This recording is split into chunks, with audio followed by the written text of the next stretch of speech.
काला साया। ये कहानी एक छोटे से गांव की है जहां घने जंगलों के बीच एक पुरानी हवेली थी। गांव के लोग कहते थे कि उस हवेली में काला साया रहता है।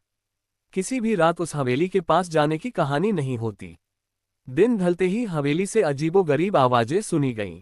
लोग कहते हैं कि जिसने भी उस हवेली के अंदर कदम रखा वह कभी वापस नहीं आया। गांव में एक युवा था, नाम था राहुल। वह बहुत साहसी और निडर था।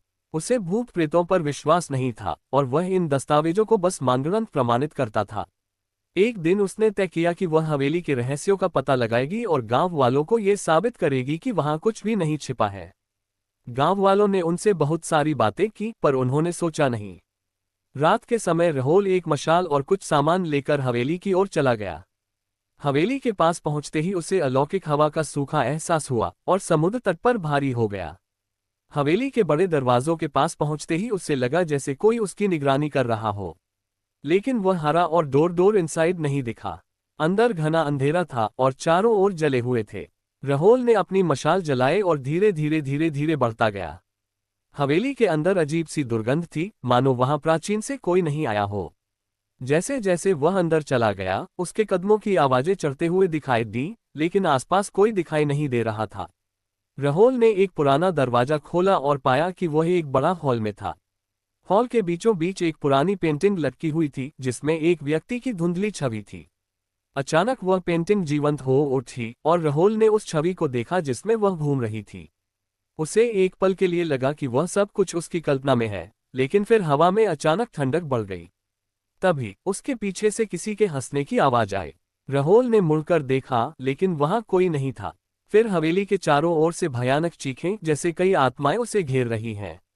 राहुल का दिल तेजी से देखने लगा और लगा कि वह बहुत बड़ी गलती कर दी है।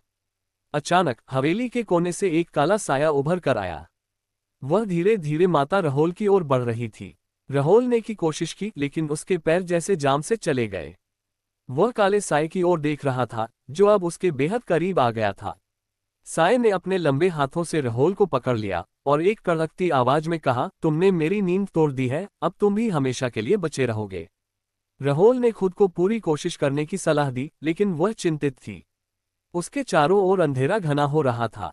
अंततः हवेली की पांडुलिपियों से बाहर केवल एक तेज चीख सुनाई दी और फिर सब कुछ शांत हो गया। अगले दिन गांव वाले राहुल निकले लेकिन हवेली के अंदर कोई भी नहीं था। सिर्फ एक पुरानी पेंटिंग थी जिसमें अब एक नया चेहरा था, राहुल का चेहरा। लोगों का विश्वास और मजबूत हो गया कि हवेली में सच में काला साया रहता है और जिसने भी उस स्थान पर कदम रखा वह हवेली का हिस्सा बन जाता है।